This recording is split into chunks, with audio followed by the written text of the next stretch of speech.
여기 지금 다 책자들이 사실은 이번 8기 때 바뀌었어요. 맞죠? 우리는 다시 하나가 되어 죽을 힘을 다해 싸웠습니다. 이게 이제 두 번째 우리 김종대 그 헌법재판관님의 책이고, 이걸 이제 다시, 그전에는 시는 이미 준비를 마쳤나이다 했는데 내용은 같습니다. 저도 이 책을 다 봤었는데, 그 전에 따로 제가 구입을 해서 나오자마자 책을 봤었는데 내용은 크게 변화가 없습니다. 그래서 뭐 그전 책하고는 같고요. 혹시 여기서 이 책을 끝까지 한번 다 읽어보신 분 계신가요?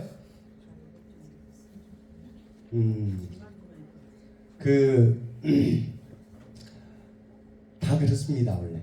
그래서 그 강의를 들으면서 진도가 나갈 건데, 여기는 학교 수업이 아니기 때문에 1장부터 해서 막 진도식으로 안 빼죠. 중간중간에 이순신의 정신에 대해서, 또 이순신에 대한 뭐 난중일기에 대해서, 또 이순신과 관련된 얘기들, 그런 강의들을 좀 많이들 하실 거예요. 그러다 보니까 전체 맥락을 갖다가 대충 아시는 분들이 계세요. 그래서 저는 이 4강을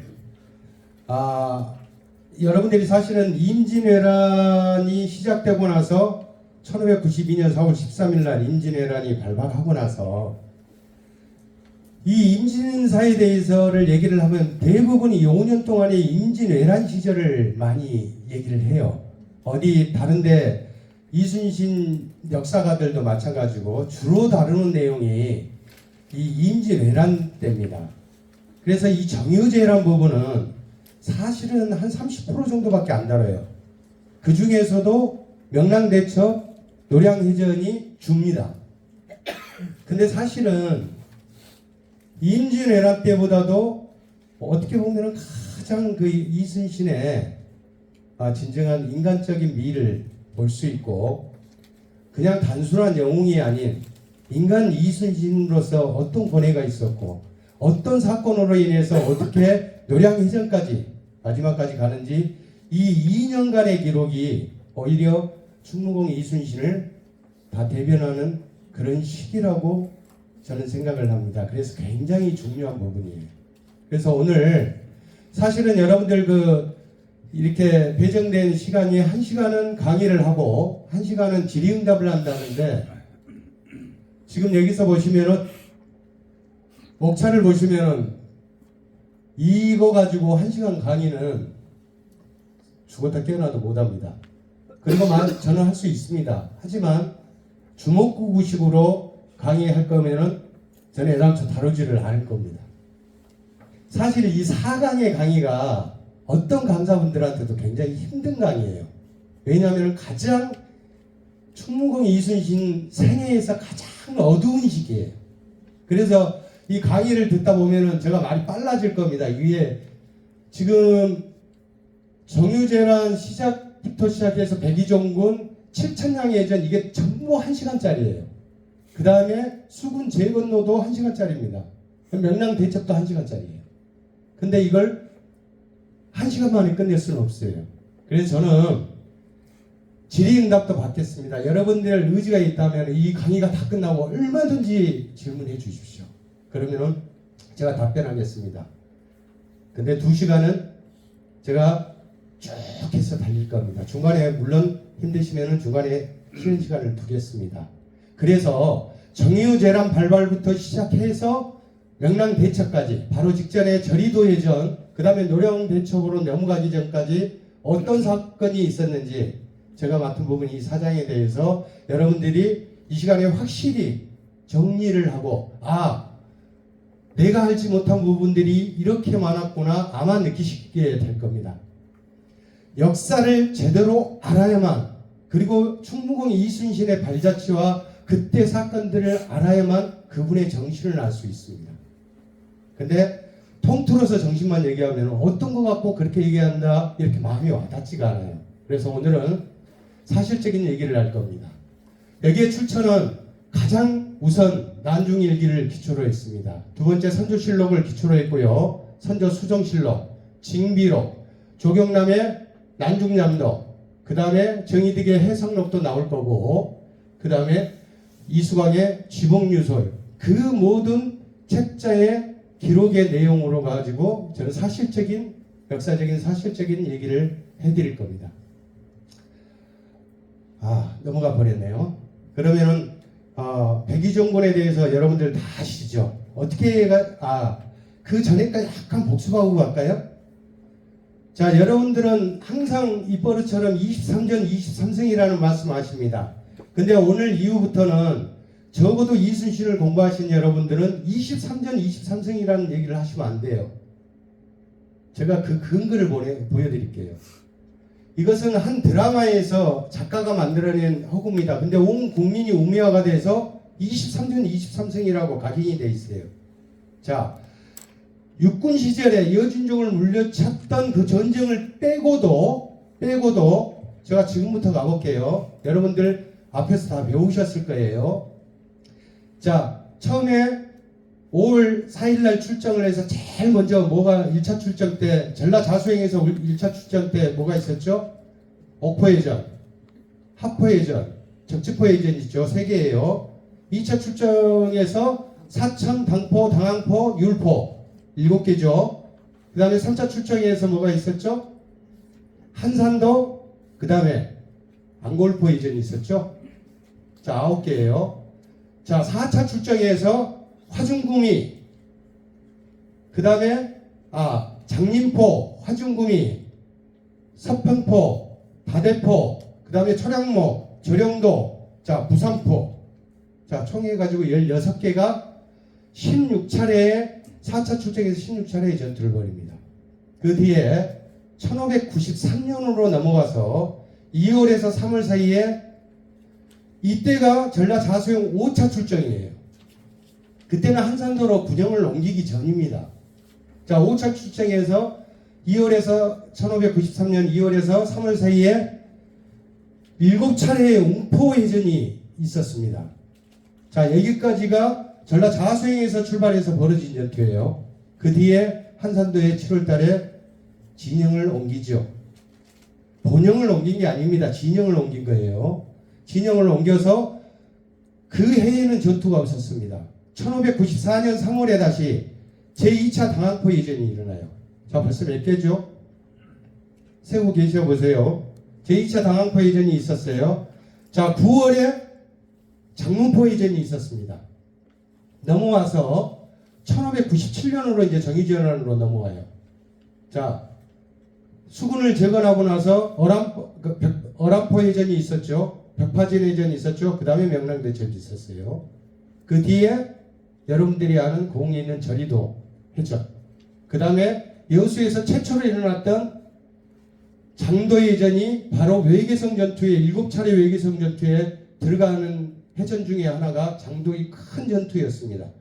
율천에 있는 장도에서 일어난 장도해전. 1598년 10월 3일 날에 일어나요. 그 다음에 외계성 7차례 외계성 전투가 끝나고 나서 여러분들이 다 아시는 마지막 전투 노량해전이 일어났어요. 이것만 따져도 25개예요. 7차례를 빼더라도. 그리고 기록상에는 없지만 실제로 전투가 벌어지는 것들이 있습니다. 그렇게 봤을 때 뭐 해군사관학교 교수는 45전 45승이 맞는데 왜 자꾸 23전이라고 하느냐라고 말씀하시는 분도 있고, 또 62전 62승이 맞다라고 하시는 분도 있어요. 이렇게 볼 때 여러분들이 이제 앞으로 얘기할 때는 연전연승이었다. 왜? 수전에서는 한 번도 패한 적이 없었기 때문에 백전백승이었다 또는 연전연승이었다라고 표현하지, 오히려 깎아내려서 23전 23승이라고 적어도 이순신을 공부하시는 여러분들만큼은 그래서는 안 됩니다. 여러분들이 이순신을 계속 공부하다 보면은 각 해전들을 다 알게 돼요. 그 해전들 개수만 세도 그렇게 25개가 크게 나옵니다. 이건 기록상에 존재하는 겁니다. 자, 그렇게 해서 수전을 통해서 갔죠. 자, 강화협상이 일어나는 바람에 이제 거의 93년부터 수전이 없었습니다. 근데 충무공 이순신에게는 이 전쟁보다도 무서운 게 있었어요. 임진왜란 당시에 총 죽은 수군의 숫자가 200명 정도라고 그래요. 근데 1593년 여름부터 발생한 그게 뭐였을까요?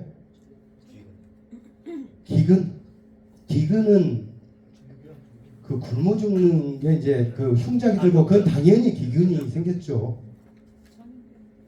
전염병 때문에 충무공 이순신도 그 난중일기에 보면은 한 달 이상이 이 전염병에 걸렸어요. 그래서 죽을 뻔하다가 살아납니다. 얼마나 천문신조인지 몰라요. 근데 그 사랑하던 부하 중에 한 명이 여러분들도 잘 아시는 광양연가 오영담도 이 전염병 때문에 죽습니다. 그 경상도 최고의 의병장이었던 김연이라는 분도 전염병 때문에 죽어요. 전염병 때문에 이 수군이 2천여 명이 그 해 한 해에 죽습니다. 그 기록이 그대로 남아있는 게 여기 보시면은 94년 4월에 보낸 장계에 나온 내용이에요. 임진장초에 나온 거. 이게 사망자만 1904명이 있죠. 자, 95년에도 죽습니다. 그래서 수군이 이때까지만 해도 2만 1000여 명의 수군이 보유가 돼 있었는데 95년이 지나서는 수군이 현재 그때 그 숫자로는 4100명밖에 안 남았다고 그래요. 근데 그만큼 죽지는 않았을 거예요. 그때 도망자도 있었을 거고 또 육군이 많은 군사가 필요했기 때문에 육군에 많은 수군이 착출돼서 가기도 했어요. 하지만 기록상으로는 이렇게 한 해만 해서 2천여 명이 죽었다라는 이 기록은 사실은 전쟁으로 죽은 숫자의 10배 이상이 넘습니다. 이랬을 때 충무공 이순신은 오로지 자력으로 모든 것을 했죠. 병장기를 만들고 이때 한산도에서 90척이었던 판옥선을 180척까지 늘립니다. 180척까지 늘리고 둔전을 개간을 하죠. 녹둔도 만호였던 경험을 살려서 둔전을 개간을 하고 군량미를 확보를 합니다. 그리고 오히려 육군들에게 병장기가 부족했을 때 여기에서 제작한 그 병장기를 육군에게 도와주기도 해요. 중앙의 정부는 이미 선주는 빤스런을 해가지고 의지까지 가 있고 도저히 물론 이제 나중에 돌아옵니다. 중앙에서 뭐 하나라도 지원을 해준 게 없었죠. 자력으로 모든 걸 했습니다. 자력으로 모든 걸 했는데 딱 두 가지는 중앙에 요청을 해요. 그게 뭐였을까요? 전염병 때문에 의원이 없었어요. 의원 좀 보내달라고 중앙에. 우리 군사들 다 죽어 나간다고 의원 좀 보내달라고 한 게 첫 번째 요청이고 두 번째 요청이 화약을 제조를 하는데 포를 제조를 하고 화약을 만들어냈는데 유황이 중앙에서 관리를 하다 보니 유황이 없었어요. 그래서 유황을 보내달라. 이 두 가지만 중앙정부에 요청을 했었습니다.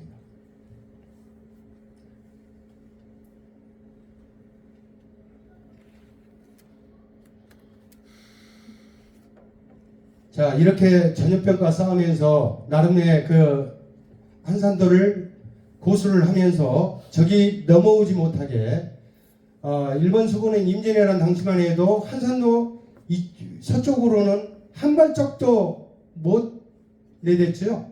자, 이때 모든 것을 고수를 하고 지키고 있었기 때문이고 수시로 적을 찾아서 나갑니다. 하지만 적은 그때 토요토미 히데요시의 명령에 의해서 수군을 절대 전쟁을 금하라는 명령이 있었기 때문에 이순신 함대를 보면은 도망가기 바빴어요.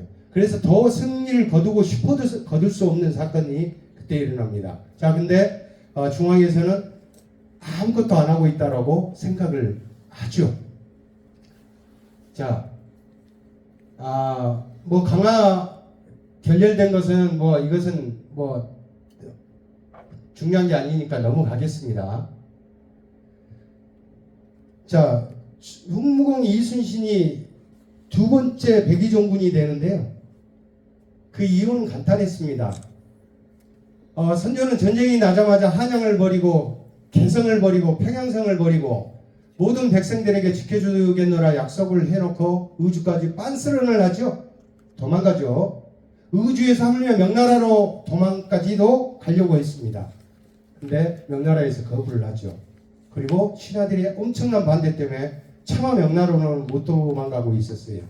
그런 찰나에 수많은 육군 의병장들이 전쟁에 승리를 하기 시작했고 그 다음에 바다에서 수군이 모든 것을 제해권을 장악을 하기 시작하면서 이제 본인도 다시 한양으로 돌아오게 됩니다. 그런 선조 입장에서는 어땠을까요? 자, 선조는 피해의식을 근본적으로 갖고 있는 사람이었어요. 조선 14대 왕으로 등극할 때 13대까지는 다 직계가 왕이 됐어요. 근데 유일하게 혼자 반계였습니다. 그래서 피해의식이 있었던 거예요. 자기 왕의 자리를 누가 노리지는 않을까? 반란이 일어나지 않을까? 그래서 정여립 사건 때 선조는 자기 자신의 왕권을 강화하기 위해서 무려 1000여 명이나 되는 어마어마한 선비들을 학살을 해버리죠. 그래서 역대 왕 중에서 가장 많은 신하들을 죽인 왕 중에 하나가 바로 선조입니다. 선조. 그리고 교묘하게 단파 싸움을 이용을 해서 자기 왕권 강화를 했던 사람인데, 전쟁이 터지자마자 저렇게 빤스런을 하고 나서 모든 백성들한테 신망을 잃어버립니다. 그래서 선조는 자기 자신이 위태롭다라는 걸 알았어요. 특히나 자기의 자식인 광해군한테까지도 질투를 합니다. 왜? 분조를 하면서 광해군이 각 전쟁터에서 활약을 하다 보니 많은 백성은 오히려 왕인 선조보다도 광해군을 더 높게 지켜세웠죠. 이것 또한 질투를 하게 됩니다. 그러면서 선조가 아주 옹졸하게 했던 게 선이라 그래요. 나 왕 안 할래. 이제 넘겨줄래. 왕 안 할래. 이 소리를 임진왜란 당신 한 15번을 했다라는 기록이 있습니다. 끝나고 나서 또 그랬어요. 그래서 나 왕 안 하고 그냥 넘겨줄 테니까 어떻게 생각해? 그러면 신하들이 그렇게 하옵소서. 그러면 넌 역적인 거예요. 충성심을 시험하기 위해서도 그 방법을 썼었습니다. 굉장히 옹졸하고 치졸하죠. 조선 역대 왕 중에 가장 암군이고 가장 빌런이 이 선조였던 거예요. 그런 선조가 모든 백성이 추앙하는 이순신에 대해서 어떻게 생각했을까요? 자기보다도 더 신망을 백성에게 받고 있고, 모든 백성이 충무공 이순신만 쫓아가면 자기들은 살 수 있다 해서 많은 피난민이 이순신이 있는 곳으로 다 옵니다. 그랬을 때 선조 입장에서는 이순신이 두려웠던 거예요. 그리고 자기보다 잘난 신하를 뒀다라는 것에 대해서 항상 어떻게 하면 이순신을 없애버릴까라는 생각을 하고 있었죠. 원래 그 전쟁이 끝나고 나서 공신들을 제일 두려워하는 게 임금입니다. 둘 중에 하나예요. 토사구팽을 시켜서 목을 차명을 시키든지 전쟁이 끝나고 나서는, 아니면은 그 신하가 그 왕을 얻고 쿠데타를 일으켜서 본인이 왕이 되든지. 역사상에 항상 그게 되풀이 됐어요. 물론 간혹가다 왕이 그래 너 고생했으니까 공신으로 그래 해. 그리고 신하도 감사합니다. 제가 더 충성을 다하겠. 이런 경우도 간혹은 있었지만, 모든 중국 역사나 우리 한국의 역사를 볼 때 전쟁이 터지고 나서 공을 세운 공신은 왕에게는 항상 위협적인 존재였어요. 자, 전쟁이 강화협상으로 가게 되니 왕의 입장에서는 이제 평화를 되찾고 전쟁이 끝날 거라고 생각을 해서 제일 목에 가시 같은 사람이 충무공 이순신이었어요. 그래서 저걸 어떻게 없애나 하고 고민하던 차에 사건이 벌어지죠. 자, 1597년 이제 이때부터 정유재란이라고도 하고, 가토 기요마사가 제3류간 때 또는 7천년 전투를 정유재란의 시작이라고도 합니다. 어찌됐건 정유재란이라고 하면 1597년부터 시작을 해요. 자, 1월 1일 날 경상우병사 김응서의 장계가 조정에 올라옵니다. 그 내용은 12월 11일 날 권희씨가 요시라를 통해 편지를 보내온, 이 요시라라는 인물은 대마도의 상인이었어요. 그러면서 외관을 들락달락, 조선을 들락달락 하면서 장사를 하던 상인입니다. 그러다 보니까 자연스럽게 조선말에 능통했겠죠. 이 대마도주의 소 요시토 씨는 이 고니시 유키나가의 사위가 돼요. 그 밑에서 있으면서 이중 간첩질을 하고 있었어요. 항외라고 해서 일본에 반하는, 우리 조선군의 편에 들어가지고 일본을 반하는 일본 외구들을 항외라고 했고, 거꾸로 우리나라 노비들이 왕까지 빤스를 내버리고 더 이상 이 조선은 미련이 없으니까 오히려 자기들을 잘 대해주는 일본한테 충성을 하자 해서 일본에 붙은 사람들을 순외라고 합니다. 자, 항외를 다스리던 관리하던 사람이 바로 이 김응서라는 경상 우병사가 모든 항해의 일본 애들을 조선의 편을 드는 항해 세력들을 다 관리를 하고 있었어요. 근데 이 요시라가 편지를 보냅니다. 고니시의 편지죠. 가토의 출청군사가 12월 4일 대마도에 도착했다. 바람에 따라 거제, 기장, 서성포 중에 착륙할 것이다. 조선 수군을 거제대로 옮겨만 두어도 상륙에 압박을 주어 가토를 잡을 수 있을 것이다. 중략. 자, 이런 장계가 조정에 올라옵니다. 이게 1월 1일 날 올라와요. 1월 2일 날 비변사가 선조와 회의를 합니다. 그러면서 이순신에게 출정 명령을 결정을 합니다. 1월 6일 명령서가 한산도에 도착했으나 이순신이 부재 중이었어요. 그때 여수의 본영에 잠깐 업무 때문에 일을 보러 왔다가 돌아가는 길에 풍랑을 만나가지고 남해도에 잠깐 머물고 있어가지고 이때 이 명령서를 받지를 못합니다. 그래서 그 뒤에 1월 10일 그 전에는 받았을 거라고 얘기들 합니다. 1월 11일 날 요시라를 통해 편지를 김응세에게 또 전달을 하죠. 1월 11일에서 14일 사이에 가토 기요마사가 상륙을 합니다. 자, 드디어 417기 조선에 상륙을 해요. 대마도에서. 1월 14일 날 도은수 곤율이 상륙한 줄도 모르고 한산도로 찾아가서 이순신에게 출정 명령을 내립니다. 1월 19일 날 조선조정에 김응세의 장계가 올라오는데 아까 얘기했던 요시라의 두 번째 편지가 고니시 편지 내용을 장계로 올립니다. 선조와 조정은 이순신에게 다시 재차 공격 명령을 내립니다. 1월 21일 도체차사 우의정 이원익이 1월 12일에서 14일 사이에 일본군이 재상륙했다고 보고를 조정해야 합니다. 근데 이날 공교롭게도 전라병사였던 옹균이 내가 삼도수군 통지사였으면 가토를 잡고 일본군 재상륙을 막았다라는 긴 문장이에요. 하면서 장계가 같이 올라옵니다. 자, 이 당시에 이순신을 어떻게 하면 시기하고 질투했던 선조 입장에서는 이순신을 대체할 대체자를 찾고 있었어요. 근데 마치 옹균이 자기는 수전에 능하니 과거에 수전에서 수많은 공을 세웠으니 자기라면은 부산의 침공에서 가토가 상륙 못하게 하겠다 라는 장계가 하필이면 이날 도착을 합니다. 1월 23일 날 조정에 김응세의 장계가 도착하는데 1월 13일 날 요시라가 이때 가토가 이미 도착했다. 어째서 조선 수군이 그냥 놔두었는지 모르겠다라는 편지를 보고 선조가 격노합니다. 그리고 왜 이순신이 가토를 안 잡고 안 나가는 거에 대해서 책임론을 이때 묻기 시작을 합니다. 1월 23일이에요. 1월 27일 선조는 이순신에 대해 탄핵을 논의했다. 자, 이때 탄핵에 가장 앞서서 주창을 했던 사람이 바로 윤두수. 윤두수는 원균하고 집안 사람이에요. 동서지간으로 나옵니다. 윤두수, 이 서인의 우두머리죠. 김응남 마찬가지고요. 이산에는 나중에 북인의 영수인데 이 사람들이 적극적으로 이순신을 내리깔고 원균을 지켜 세웁니다. 자, 2월 1일 조선조정에 하필이면 이때 출정 명령을 공격 명령을 내렸던 19일 날 내렸던 그에 대한 답변서가 옛날에는 편지로 주고받다 보니까 무슨 이유에서인지 2월 1일 날 도착을 해요. 자, 출전하지 않는다라는 내용이죠. 그 내용은 조금 이따 보겠습니다. 이때 타이밍이 불난집에 이미 탄핵을 논의하고 있었는데 그 장계가 출전을 하지 못한 이유를 적어서 보냅니다. 부채질하는 꼴이 됐죠. 그래서 사헌부는 통지사 이순신을 법률에 따라 처벌해야 한다고 건의를 합니다. 그래서 2월 6일 날 선조가 드디어 이순신의 압송 명령을 내립니다.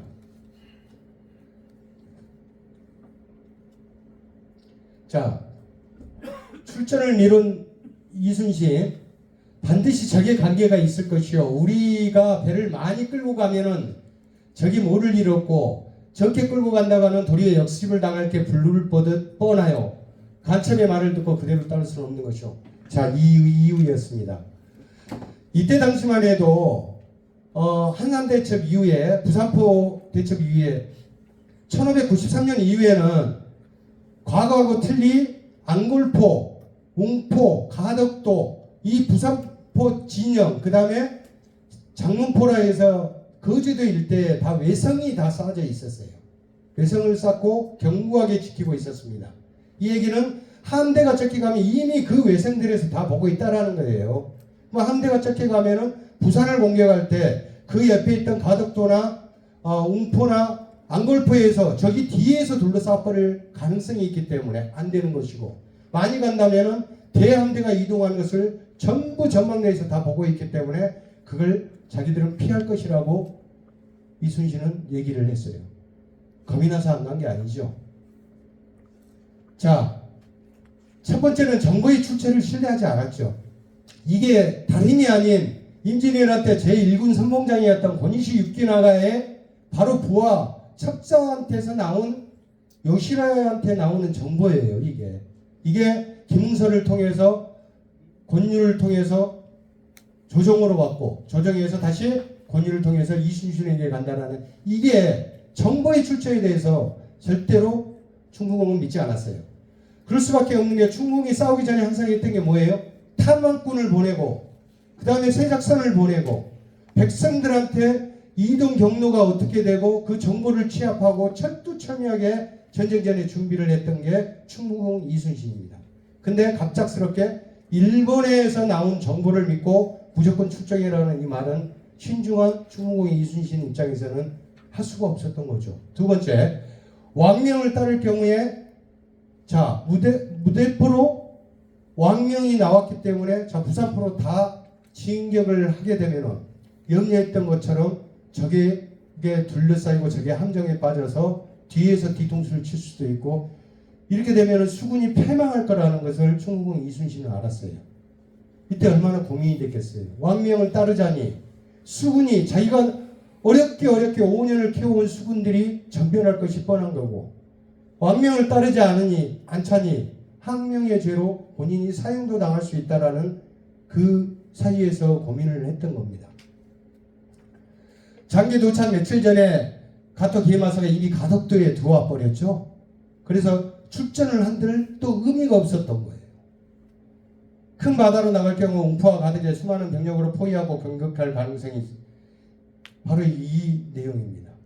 자, 주저주저 하던 충무공은 그래도 왕명이 있기 때문에, 자, 권율하고 같이 출정을 합니다.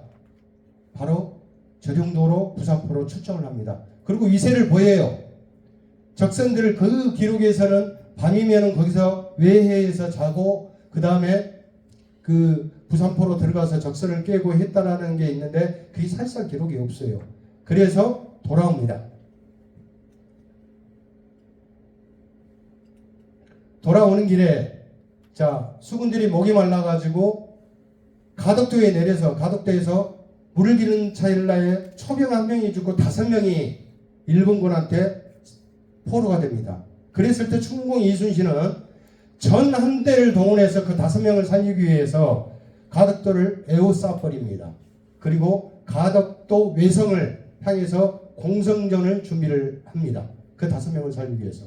그 기세가 너무나도 대단했기 때문에 급하게 일본에서 요시라를 통해서 협상을 하고 화해를 합니다. 그리고 그 5명의 포로를 풀어줍니다. 충무공 이순신은 단 한 명의 부하라도 놓치지 않기 위해서 그렇게 노력을 하셨어요. 그러던 찰나에 선정관과 옹균이 이순신을 만나러 가덕도로 내려옵니다. 그리고 가덕도에서 만나서 한산도로 오죠. 한산도로 와서 모든 군량과 군기와 모든 것을 인수인계를 합니다. 자, 이럴 때, 이때의 기록에는 수군이 17,000명, 그 다음에 판옥선이 134척, 그 다음에 신설하고 있는 판옥선이 48척, 그 다음에 화약이 4,000건이었다고 해요. 그것은 선조실록에도 나와 있고, 난중일기도 나와 있고, 모든 거에 다 나와 있습니다. 기록에. 자, 이때 4,000건의 화약은 육군들이 2년 동안 전 지역에서, 한반도에서 다 갖고 있었던 화약이 3,600건이었다고 그래요. 근데 한산도 이 군영에서만 4,000건의 화약을 보유를 하고 있었다고 합니다. 자, 판옥선이 134척이었고 새로 만들고 있는 거의 만들어져 가는 판옥선이 84척이었다고 그랬죠. 48척. 그럼 두 개 합하면은 182척이죠. 그래서 기록상 이때 당시에 판옥선이 180여 척이었다라는 게 나옵니다. 자, 뭐 이순신의 파직과 원균 전라병사의 장계는 뭐 굳이 안 읽을게요. 저기 읽다 보면 짜증이 나니까 뭐 본인이라면 부산표를 칠 수 있다. 본인이라면은 누구보다도 가토를 잡을 수 있다라는 내용이에요. 근데 이때 당시에 제가 왜 이걸 넣어놨냐면은 그 믿던 유성룡이마저도 등을 돌립니다. 이순신은 성품이 가이하여 남에게 굽힐 줄 모르는데 신이 수사로 청구하여 임진년에 공을 세워 정이품이죠. 정원까지 이르렀으니 매우 과람합니다. 무릇 장수는 뜻이 차고 기가 펴지면 반드시 교만하고 게을러집니다. 이건 믿었던 유성룡이 이렇게 왕의 편을 듭니다. 이때 당시만 해도 당파 싸움이 한창이었기 때문에 이 남인의 영수였던 유성룡도 본인이 더 이상 선조가 이제 가토의 목을 쳐와도 이순신은 살려둘 수 없다라고 마음을 먹고 있는 찰나에 다시 물었을 때 이 대답을 합니다. 본인이 목숨이 위태롭다고 생각하니까 등을 돌려버려요. 우리가 알던 유성룡하고 틀리죠? 나중에 조카 이분이 유성룡을 찾아가서 뇌물을 들고 찾아갑니다. 제발 우리 삼촌 좀 살려달라고. 근데 그때 또 유성룡이 모른 척합니다. 유성룡의 징비록 전에 나노장록이라는 그 기록을 유성룡이가 쓴 기록에는 나옵니다. 근데 징비록은 본인이 잘한 것만 나오죠. 그래서 이 민낯들이 사실 실록에 그대로 존재를 하고 있습니다. 자, 정탁이 아래기를 위급할 때 장수를 바꿀 수 없습니다. 자, 이순신 편을 들었죠. 그 다음에 이정함의 동생이 연해성 전투를 했던 그 구로다 나가마사 제3군을 최초의 성해 수성전에서 육군에서 수성전에서 승리한 이정함 장군의 동생입니다. 이순신이 한산도를 지키려 한 것은 합당한 선택입니다. 원균을 통제사로 하면 일이 이루어지지 않을까 싶으니 경솔하지 말고 자세히 살펴야 합니다. 저한테 이렇게 얘기를 해요. 자, 상이 이르기를 이순신은 용서할 수 없다. 무장으로서 제 조정을 경멸하는가. 그래서 이순신을 잡아오거라 2월 6일날 보냈죠. 이순신을 잡아올 때는 원균과 교대한 뒤에 잡아올 곳으로 말이 보내라. 또 이순신이 만약 군사를 거느리고 적과 대치하고 있다면 잡아오기에 온당치 않으니 전투가 끝난 틈을 타서 잡아올 것을 말해보아라. 좀 여기서 속내가 보이죠? 전쟁하러 대군을 이끌고 나갔는데 그때 자칫 신기 거느려갖고 그 군대를 조정으로 향해 버릴까봐 그런 느낌이 나죠? 이렇게 옹졸하고 치졸했던 게 선조예요. 자, 이순신의 파직에 이유가 이렇습니다. 조정을 속이고 임금을 업신여긴 죄, 적을 토벌하지 않고 나라를 저버린 죄, 남의 공을 빼앗고 모함한 죄, 방자여 꺼리함이 없는 죄. 자, 압승이 됐죠. 아까 이제 이원익도 외적이 가장 무서워하는 것은 이순신의 수군입니다. 그를 가둬서는 안 됩니다. 원균을 대신 보내서는 안 됩니다. 이원익은 원균을 만났었죠. 1595년에 이원익이 도채찰서로 한산도를 방문했을 때 어떤 사건이 있었죠? 그 노고스러운 수군들을 좀 위로해달라고 이원익에게 부탁을 해갖고 이원익이 거기에 있는 병사들한테 잔치를 베풀어주죠. 그리고 이순신과 각 수사들이 같이 모여서 원균까지 같이 해서 술을 먹고 그날 저녁에 같이 지새우는데 원균이 술 취해가지고 하는 말들이 얼마나 가소롭고 음흉한 말을 하고 술취정이 심한지를 이원익은 직접 눈으로 봤었습니다. 그래서 이런 말을 했던 거예요. 병접하면서 이덕형 목숨을 구해달라고 예를 썼고, 종사관 정경달은 죽음을 무릅쓴 그건을 압니다. 상관께서 만일 이 사람을 죽이신다면 사직이 망할 것인데 어찌하오리까? 이런 분도 계셨어요. 자, 조카 이분이 뇌물을 써서 빼내려고 했다라는 소리를 옥에 갇힌 이순신에게 얘기를 합니다. 그랬더니 그 이순신의 입장에서는 풀풀이라도 지푸라기라도 잡고 싶은 마음이었을 텐데 죽게 되면 죽는 것이지 어찌 도리를 어기면서 살기를 도모하겠는가 하면서 거꾸로 타일렀다고 그래요. 항상 중공의 이순신께서는 정성을 다하고 난 뒤에 마지막은 항상 생각을 하지 않으셨어요. 그는 하늘에 맡겼어요. 죽는 것을 두려워하지 않으셨죠. 그런데 이때 결정적인 분의 이 상소로 결국은 죽음을 면하게 됩니다. 처음에 3월 4일 날 한양의 의부의 압송에 대해서 4월 1일 28일 동안 옥에 있는 동안에 1차례 고문을 받죠. 여러분들이 생각하는 단순한 고문이 아니고 그때는 한 차례의 고문만 받아도 고문을 받는 중에 대부분이 다 죽었습니다. 우리가 상상하는 그런 고문이 아니에요. 그런데 1차의 고문을 받고 난 뒤에 선조의 의지는 굳건했습니다. 무조건 이순신을 죽여야 한다라는 게 의견을 토를 다는 신하들조차도 가만히 놔둘 기세가 아니었거든요. 근데 마지막 이 한중추부사 정탁의 이때가 70대였어요. 신구차라는 아주 장황한, 이 신구차라는 것은 목숨을 구하는 상소라는 뜻이에요. 목숨을 구원하는 상소를, 장황한 상소를 씁니다. 그래서 임금이 그래 죽음만은 면하게 해주고 백의종군을 시킵니다. 자, 여러분들이 아는 백의종군은 사령관이었다가 2등병이 되는 게 백의종군이 아니에요. 그거 알고 계시죠?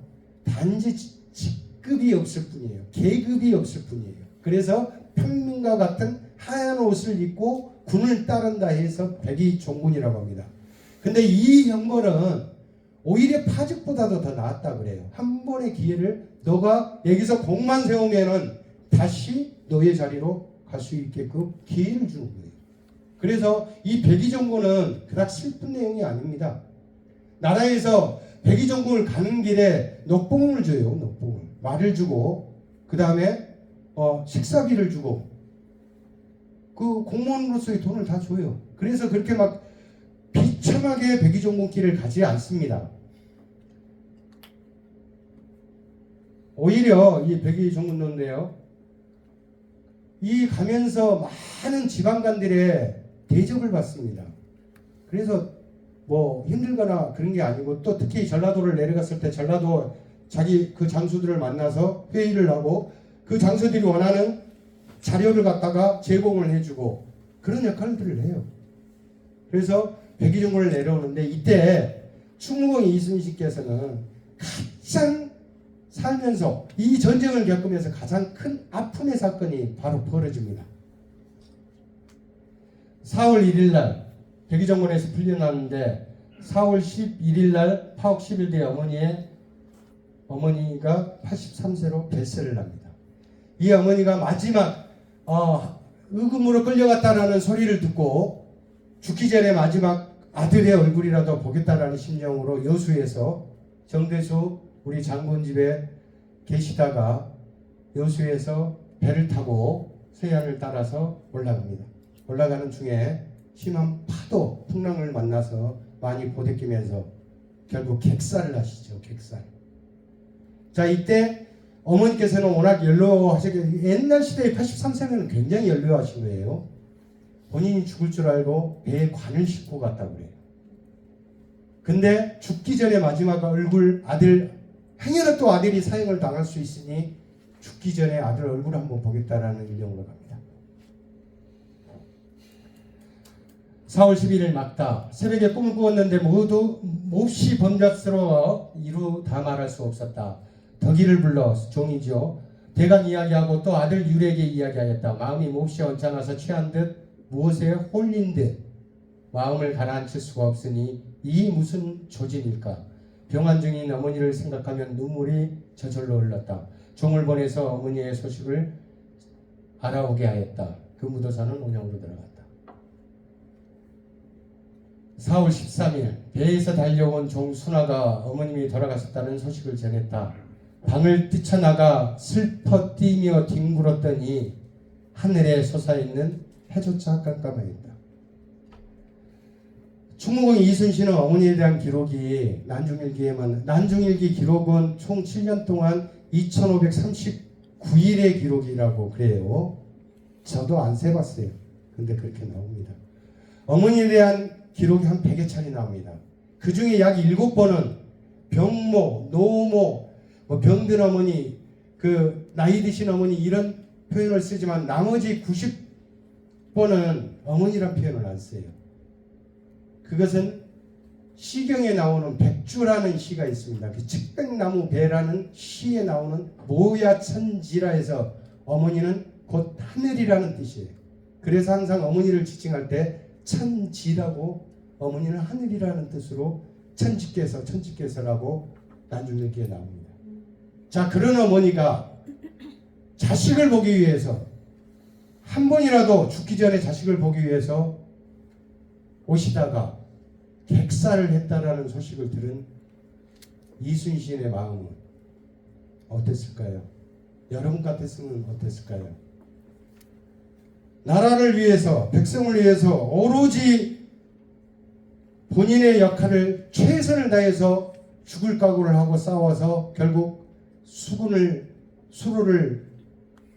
지키고 영토를 지키고 나라를 살린 모든 거에 열정을 다 쏟았는데 임금은 시기하고 질투하고 원균은 모함하고 많은 조정 대신들이 그 편에 서서 자신을 모함해서 의금부에 투옥을 시키고 그리고 죽이려고 고문을 하고 죽을 정도의 고문을 당하고 백의종군 명을 받고 나왔더니 그토록 효성을 다했던 어머니가 얼굴조차 못 보고 객사를 했다는 소식을 듣게 됐습니다. 저 같았으면 백의종군이고 뭐 안 했을 것 같아요. 근데 그때 백의종군은 이게 죄를 받는 거기 때문에 본인이 도망갈 수도 있잖아요. 그때 많이 도망갔잖아요. 그냥 어디 산골에 숨어버리는데 알아서 해라고 그러고 저 같았으면 그랬을지도 모르겠어요. 왜 선조를 위해서 이 왕을 지키기 위해서 충성을 할 필요가 있어요? 그래서 저는 이 어머니는 선조가 주겠다고 생각을 해요. 선조만 아니었으면 어머니가 이렇게 자기를 보러 오시다가 객사를 할 이유가 없기 때문에 선조가 주겠다고 저는 생각해요. 근데 충무공 이순신은 어떻습니까? 항상 성공후사 공적인 건 먼저였고 자기의 개인적인 것은 항상 뒤로 미뤘잖아요.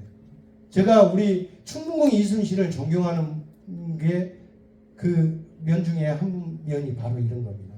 보통 인간의 의지로서는 할 수 없는 그런 행동을 하시고 그런 마음을 갖고 계셨던 분이세요. 4월 16일 굳은 비가 내렸다. 배를 끌어 중방포 앞에 옮겨대어 영구를 상해에 올려 싣고 집으로 돌아왔다. 마을을 바라보고 통곡하니 슬픔으로 가슴이 찢어지는 듯하여 무슨 말을 할 수 있을 것인가. 집에 이르러 빈소를 차리고 나니 비가 크게 쏟아졌다. 나는 기력이 다 빠진 데다가 남쪽으로 떠날 길이 급해 소리내어 울부짖었다.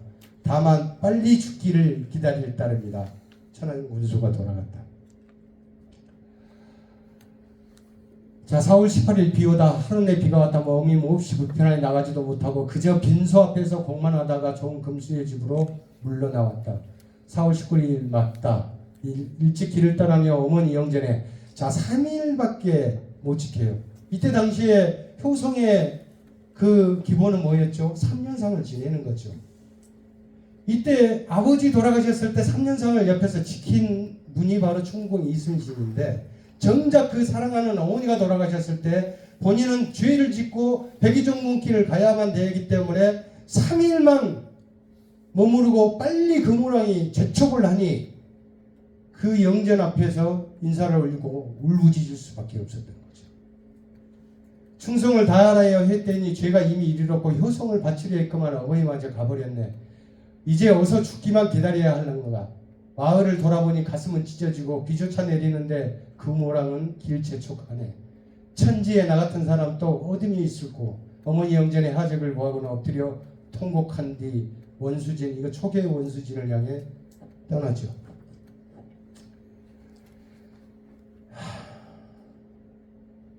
5월 4일 볼게요.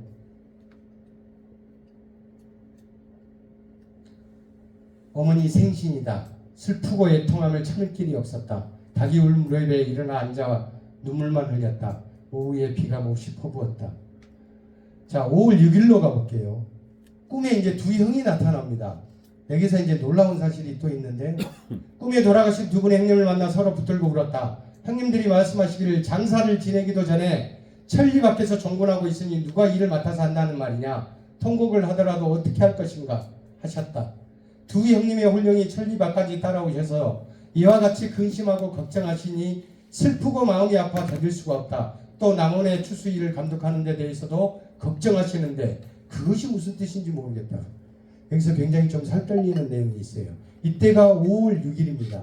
5월 6일 날 이 꿈을 꾸시는데 마지막 구절에 한참 그 어머니 그 상을 못 지킨 것 때문에 슬피 울고 있다가 남원의 추수일을 감독하는 데 대해서도 걱정하시는데 그것이 무슨 뜻인지도 몰랐다. 8월 15일 날 남원성이 전멸을 해버리죠. 추수를 다 끝내고 난 뒤에 만여 명이 죽어버립니다. 도살을 해버리죠. 그 남원성이 이걸 5월 16일 날 꿈에 5월 6일 날 꿈에 나타났다라.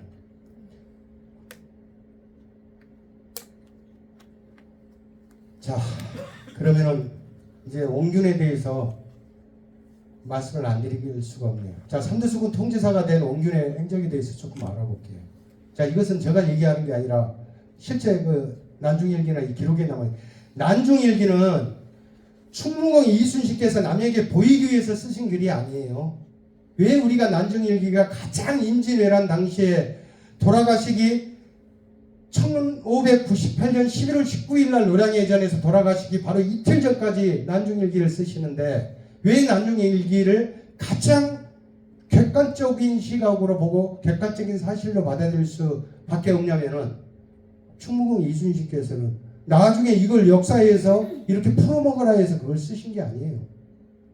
그냥 매일매일 기록을 자기 성찰을 하시는 어떤 문신적인 그런 수양이 돼 있으신 분이기 때문에 기록으로 남기는 것에 대해서 철두철미했던 분들이에요. 그때 문신들은 대부분 이 기록에 대해서는 굉장히 세계 최고의 수준을 갖고 있었어요. 조선시대 때. 그래서 많은 기록들이 존재합니다. 충무공 이순신도 마찬가지였어요. 근데 나중에 정조가 200년 뒤에 이걸 묶어가지고 하나의 이순신 전설을 만들면서 이순신을 영웅화시키면서 난중일기란 말이 있었지. 그 전에는 임진년의 임진일기, 그 다음에 계사년의 계사일기 이렇게 갔던 거예요. 난중일기란 말은 정조가 만들어낸 얘기입니다. 그래서 그 난중일기를 우리는 안 볼 수가 없고 난중일기가 가장 정확한 근거 자료라는 거예요. 그래서 국포로 국포 76호죠.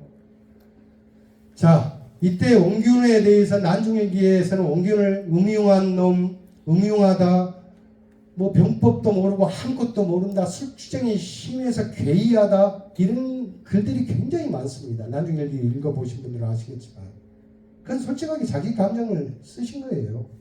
근데 이때 당시에 옹균은 운주당이라는 것은 한산도에서 많은 제장들의 전략 논의를 하고 그 다음에 군사 돌아가는 것을 총주의 감독하던 곳이에요.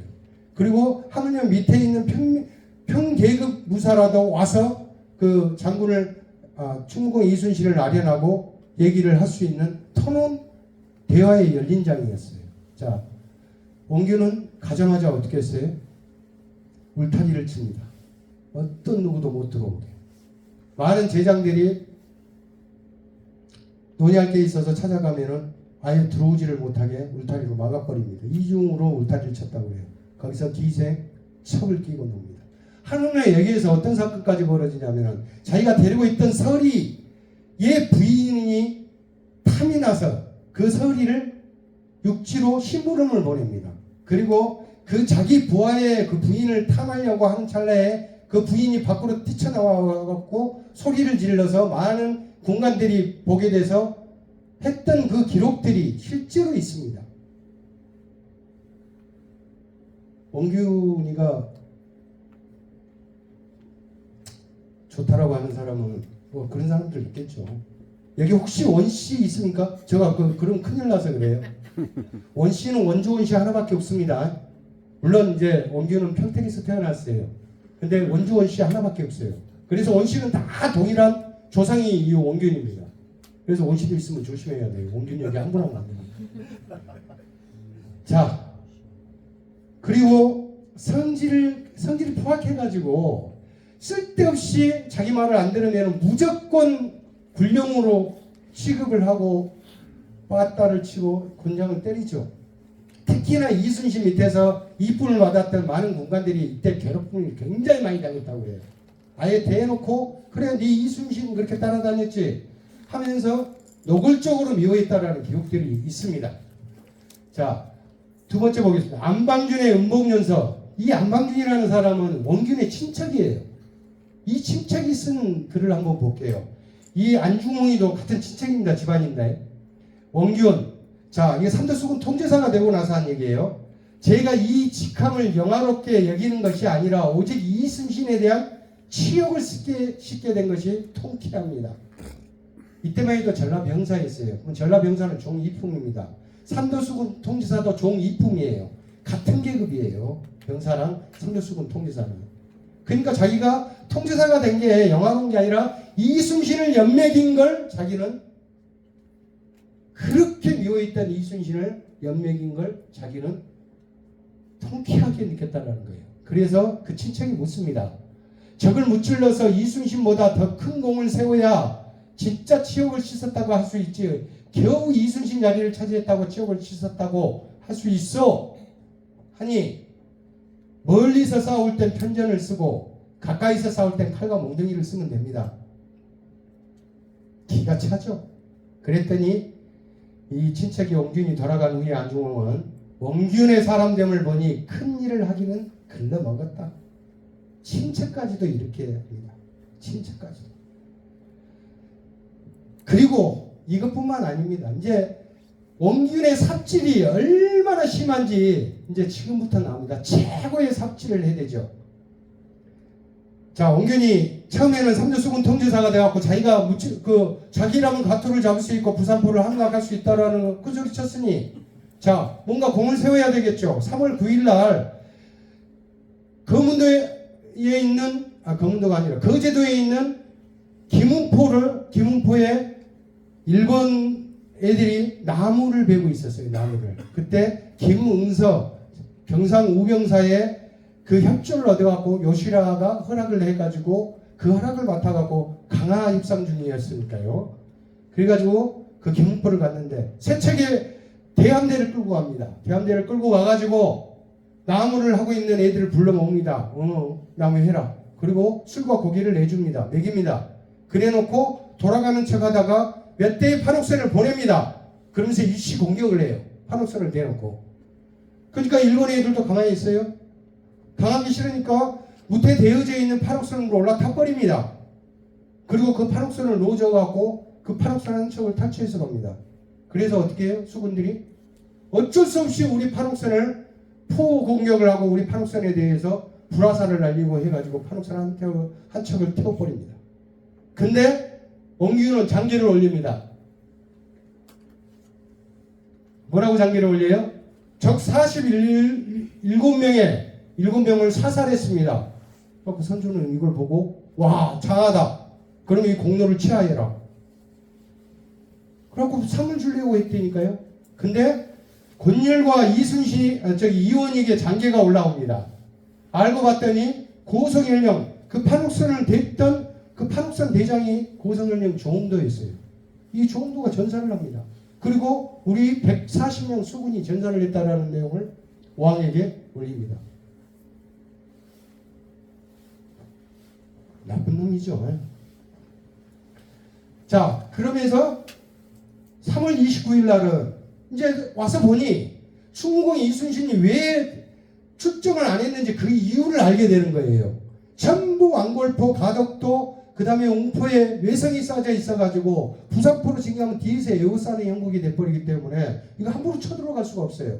그래서 조정의 장계를 올립니다. 자, 수립 병징잔치를 펴시다. 육군의 30만이 저 앙골포를 공격을 해준다면은 바다로 도망쳐 나온 일본 왜구를 우리가 무찔리겠습니다라고 장기를 올려요. 그러니까 조정하고 권율이 웃어버리죠. 말도 택도 없는 소리 하지 마라. 안 됐습니다. 그러면서 니는 할 수 있다고 했으니까 적진을 갖다가 차단을 하고 가가지고 공격을 해라라고 명령을 합니다. 자, 그래서 두 번째 출정을 해요. 이게 첫 번째 출정입니다. 앙골포 해전에 가가지고 적산 한 두 척을 깹니다. 앙골포만 이제 겨냥해서 가요. 근데 이제 시마지 요시히로 이놈이 그 노량해전 때 이순신하고 500대 500으로 싸웠던 그 시마지입니다. 시마지 부대가 격돌하니까 무서워서 바로 뺑소니를 칩니다. 이때 많은 피해가 있었는데요. 여러분들 충민사에 가면은 응인공, 충무공 이순신, 좌에 응인공, 이역기, 그 다음에 우에 충영공, 안흥국이 있습니다. 그 보성군수예요. 저는 왜 충민사에 그 좌우 배열을 그 보성군수 안흥국으로 했는지는 좀 이해가 안 됩니다만은 더 훌륭하신 분들이 있는데 그런 분들로 했으면 하는 게 개인적인 생각인데 하여튼 보성군수 안흥국이 이때 전사를 합니다. 그 다음에 평산포 만호 김충은 눈에 부상을 입습니다. 그리고 돌아와요. 자, 권율이 볼 때는 이건 말도 안 되는 짓거리를 하고 있는 거예요. 나갈 때마다 패전을 하고 돌아오는 거예요. 그러나 다그칩니다. 너가 도대체 하는 게 뭔데? 너 할 수 있다고 그랬잖아. 그래서 이순신을 없애고 너를 삼두수군 통지사를 세워놨는데 너는 나가자마자 맨날 깨주고 왜 부산표 공격해? 라고 얘기를 합니다. 근데 사실은 6월 18일 이 앙골포 해전 이후에 5월부터 권율과 비변사가 회의를 합니다. 아, 충무공 이순신 말대로 가만히 보니까 지금 부산포로 바로 직격을 해서 과거처럼 할 수가 없다. 전체 들어가는 길목에 외성이 쌓여 있기 때문에 얼마든지 둘러싸여 있을 수 있다라는 생각을 합니다. 그래서 이제 전략을 바꿉니다. 5월부터 비변사에서 자, 그러면 해상 차단 연수를 해라. 전군을 끌고 가지 말고 일부는 한산도를 고수를 해서 견제량을 지키고 일부는 부산 앞바다 쪽으로 가서 위세를 떨어서 적군의 보급선이 함부로 오고 가지 못하게 견제를 해라. 예, 해상 차단 전술이라고 해요. 이렇게 조정에서는 전술의 변화가 들어갑니다. 근데 97년 7월 4일 날 또 100여 척을 끌고 출정을 합니다. 이때가 3차 출정이에요. 출정을 하는데 그쪽에 갔다가 풍랑을 만납니다. 풍랑을 만나고 판옥선은요 기본적으로 파도가 큰 데에서는 굉장히 취약해요. 그래서 좁은 수로로만 다닙니다. 이 넓은 외로 가면은 판옥선은 배가 자체가 무겁고 회전력은 좁고 조수 간만에 차이가 심한 데에서는 굉장한 장점이 있으나 큰 파도라든지 바람이 불면 이게 뒤집어집니다. 판옥선은. 그래서 이 판옥선의 취약성이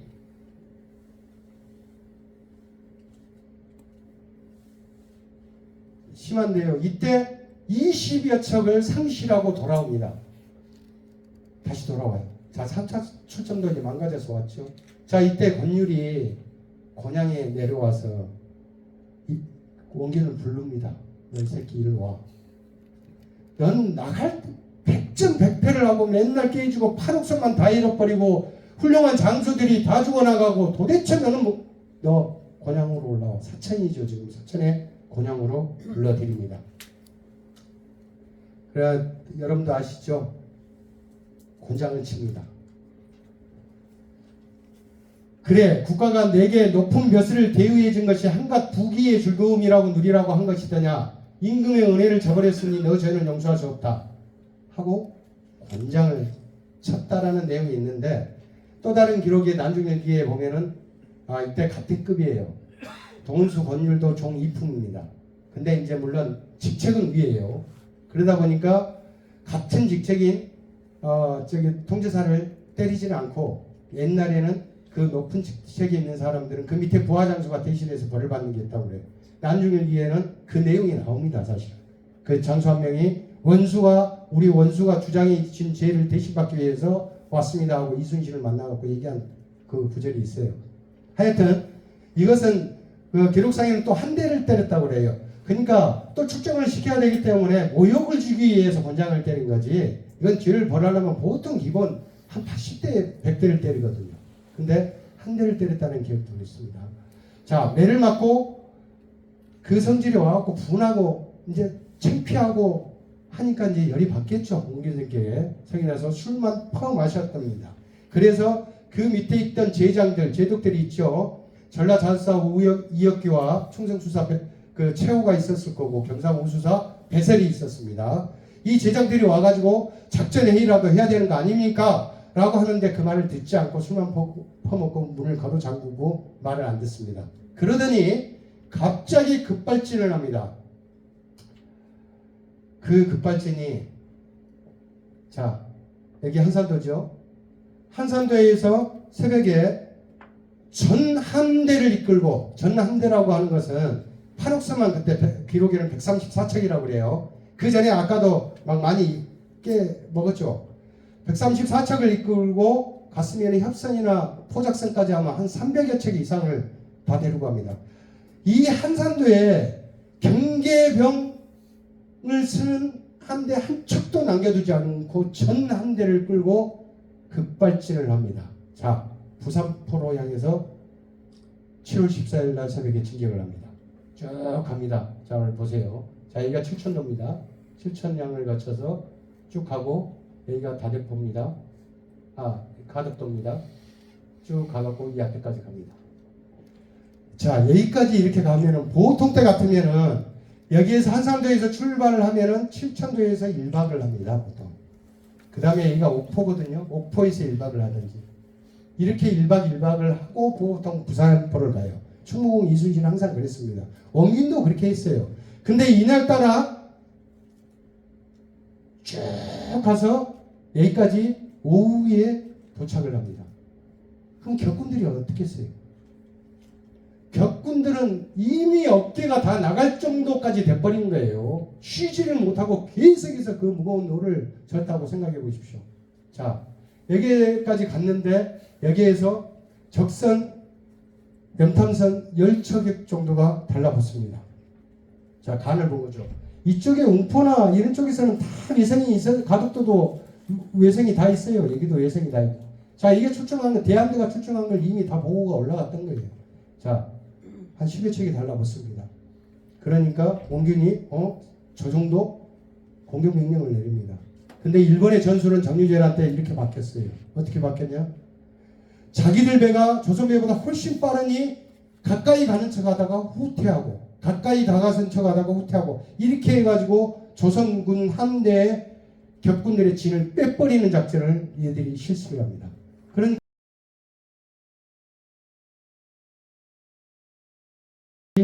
울산의 울진군이죠. 서승포까지 7척이 표류를 합니다. 자, 이 12척의 배가 표류를 해갖고 어떻게 됐을까요? 전멸을 당합니다. 그러면 한 배에 한 150명이 탔다고 치고 한 2천여 명이 가까운 우리 수군이 전멸을 해버려요. 이 멍청한 한 지휘자 때문에. 그래서 풍랑이 일고 외의 바다의 파도가 세다 보니까 도저히 이제 격군들이 한계점에 다다르니까 그때서야 후퇴명령을 내립니다. 자, 후퇴명령을 해서 그날 오후 늦게 이 가덕도에 자, 후퇴를 하면서 어깨도 나가겠지만 목도 말릴 거고 얼마나 힘이 들겠어요. 그래서 400명의 술차가 내려서 가덕도에서 물을 길기 위해서 내립니다. 근데 이 가덕도에는 이미 일본 외장이 있었어요. 다카시 나오스구라는 일본 외장이 진을 치고 있었던 거예요. 400여 명이 한꺼번에 몰살을 당했거든요. 아까 제가 뭐라고 그랬죠? 충무공 이순신은 5명의 조선 수군을 살리기 위해서 전 함대가 가덕도를 둘러싸고 그 공성전을 준비하고 겁을 주고 해갖고 결국 5명을 풀려나게 했다고 그랬죠. 400명의 수군이 죽었는데 원균은 도망쳐버립니다. 이게 원균이에요. 자, 도망쳐서 여기가 영등포입니다. 거제도 영등포인데 영등포에서 밤늦게 도착을 합니다. 이날은 풍랑이 비가 많이 오고 풍랑이 매우 세차게 불어요. 여기까지 왔던 조선 수군은 이미 지칠 대로 지쳐 있었고 기진맥진이 된 상태예요. 그래서 이 영등포는 이미 거제도 쪽에서 왜군들이 이미 점령을 하고 있었기 때문에 위험했어요. 근데 여기에서 밤이 너무 늦었고 풍랑이 세니 다행히 일본 배들도 풍랑이 세니까 쫓아오지를 못했어요. 근데 이때 이미 많은 그 앙골포라든지 웅포라든지 이 부사포에서 가덕도에서 서로 연락을 주고받고 저것들이 저기로 도망을 갔다 이미 연락을 했어요. 그래서 오라 저거 보니까 별거 아니네. 그래서 다들 출정을 합니다. 그 다음날 아침에 7월 15일 날 바로 여기에 칠천도로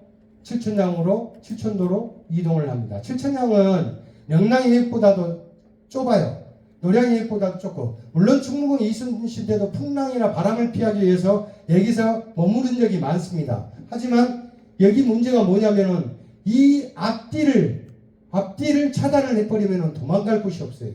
그래서 많은 제장들이 특히 배설, 이역기, 전라자수사 이역기랑 경상우수사 배설이 여기에 머물르면 안 됩니다라고 얘기를 하는데 그 말을 안 듣습니다. 안 듣고 여러 가지 기록에 보면 그날 이제 돌아와서 술을 퍼먹었다고 그래요. 그날 저녁에 이 뒤를 쫓아왔던 왜군들한테 모두 여기에 칠천량에 정박에 있다는 정보가 다 들어갑니다. 그리고 밤 10시에 초병을 끝에 두 척을 세워놔요. 근데 이 초병들도 너무 힘들고 지치고 풍랑 속에서 너무 고단해서 다 잠이 들었거든요. 그래서 정의득의 해상록의 기록에는 5, 6척, 그 다음에 그 용사실기 기만이 있었던 해수실기에 보면은 2척의 배가 왔다고 그러는데 나중에 뭐 합쳐서 5, 6척이라고 칩시다. 빠른 배, 그러니까 빠른 배 새끼분해 같은 걸 보내가지고 이 2척의 포를 2방을 빵빵 쐈는데 4척이 다 불이 타버려요. 밤 10시니까 우왕좌왕했겠죠. 난리가 난 거예요. 그래서 전열을 가다듬고 하는데 그냥 불난거로 끝나버린 거예요. 그래서 전열을 가다듬을 틈도 없이 그대로 경계근무를 쓰거나 아니면 그때 당시에 한산도로 이동간에 있어도 아무 일이 없었을 거예요. 하지만 원기는 그대로 있어버립니다. 새벽 4시가 되니까 그 도도다카토라 여러분들 많이 아시죠? 도도다카토라 와키자카 야스와라 전부 해전에서 이순신한테 개패디시켜졌던 장수들이에요. 그 도도다카토라가 50척을 끌고 옵니다. 그러면서 속속들이 많은 수는 이때 육군인 권인시 육기나가도 다 와요. 시마지 요시히로 전부 다 육군들도 다 합세를 합니다. 천여 척의 배가 왔다고 그래요. 그럼 먼저 새벽 4시에는 이 앞길을 다 차단을 하고 둘러싸버립니다. 이쪽에는 이미 거제도에는 일본군이 상륙해 있었고 외해로 칠천도에 왜군들이 상륙해 있었어요. 도가니 된 쥐가 돼버렸죠. 그러면서 순식간에 그 함대에 달라듭니다. 포를 쏠 겨를이 없었다고 그래요. 포는 먼 거리에서 쓰는 거지 가까이서는 쓸 수가 없습니다. 우왕좌왕하는 수군에 다 도망을 갑니다. 많은 수가 죽고. 한쪽에 이역기 부대와 최후 부대는 큰 외해를 통해서 진해만이에요. 그러니까 진해만을 향해서 갑니다. 그 다음에 원규는 함대를 이끌고 이 한산도로 가려다 보니까 여기가 막혀있다고 미리 막아놨던 거예요. 도도다카토라가. 그러니까 방향을 틀어가지고 고성의 추문포로 가면서 전멸을 해버립니다. 배를 버리고 육지로 상륙을 명하죠. 수군이. 그리고 이 진해만 쪽으로 가던 배들은 일본의 시마지 요시히로, 와키자카 야스하루 이런 추격선에 의해서 금방 따라잡히죠. 배가 빠르니까. 전멸을 해버립니다. 전멸. 그래서 경상, 전라우수사, 전라자수사, 우수사, 이역기와 충청수사 최후가 여기서 최후를 맞습니다. 다행히 이 견내량을 듣고 이 도망간 사람이 유일하게 있었습니다. 여러분들 아시는 경상우수사 배설이 12척을 가지고 도망을 갑니다. 칠천장 예전의 모습이고요. 이 정한위략이라는 것은 일본에서 쓴 글이에요. 이케자 불가지, 물에 빠져 죽은 자가 헤아릴 수 없었다라고 얘기해요. 이것은 일본 측 기록입니다. 일본 측 기록이에요. 일본 장수 시즈마가 160척을 격파했다. 자, 이건 팔옥성뿐만 아니라 그 협성까지 다 포함해서겠죠. 도도다카토라가 60척을 격파했고 참수를 수척을 했다. 와키자카 야스하루에 16척 격파. 나리도미가 참수 700개. 자, 선조실록에 그때 이 배에 원균의 배에 같이 타고 있었던 선정관 김식이 올린 장기예요. 15일 밤 이경에 외선 15척이 불의의 네스파이어 불을 질러 우리 전선 사책이 전수하여 침몰하자 제장이 창졸간의 병선을 동원하여 어렵게 진을 쳤는데 닭이 울 무렵 새벽 4시쯤입니다. 헤아릴 수 없이 많은 외선이 몰려와서 서너 겹으로 에워싸고 여러 섬으로 가득 깔렸습니다. 이 선조실록이 나오죠.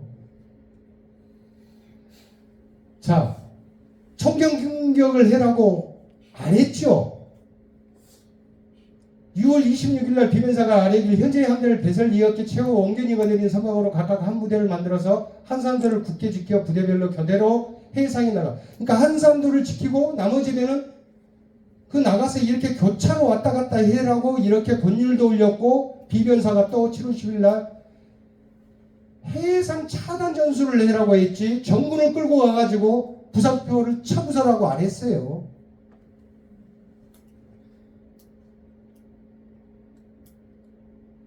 자, 도 제찰사 이원익이 치계 임금에게 급격임금을 치계라고 그래요. 하기를 중략 이번의 수군은 처음부터 힘을 개로 싸우다가 패한 것이 아니라 산 자나 죽은 자나 모두 도망하게 봤던 것입니다. 라고 치계를 합니다. 판서 정기원이는 이렇게 치계를 해요.